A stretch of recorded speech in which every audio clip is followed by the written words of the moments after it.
करतायत त्यांना माझी हात जोडून विनंती आहे, त्या येड्या गावाच्या नादाला लागू नका. ह्या सांगलीचं सगळ्यात जास्त वाटोळं कुणी केलं असेल तर ते जयंत पाटलांनी केलं, हे तुम्हाला सगळ्यांना मान्य आहे. बरोबर का? केलं की नाही? काय नाही हो. आणि रवींद्र चव्हाण साहेब, तुम्हाला माझी विनंती आहे, सांगोल्याला आमच्या मसराचा बाजार असतो. आमची सगळी लोक शेळ्या मेंढ्या विकायला आणि मसर घ्यायला सांगोल्याला जातात.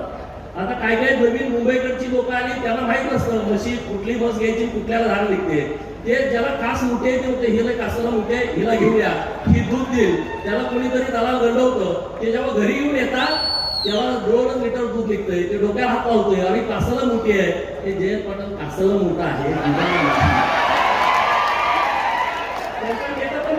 त्याच्यावरती मला सूचित आहे. परंतु ही कासाला मोठी दिसणारी लोक आहेत. अरे एका हमालाच्या पोराच्या प्रवेशाला जर एवढी गर्दी होत असेल तर तुम्ही विचार करा ना.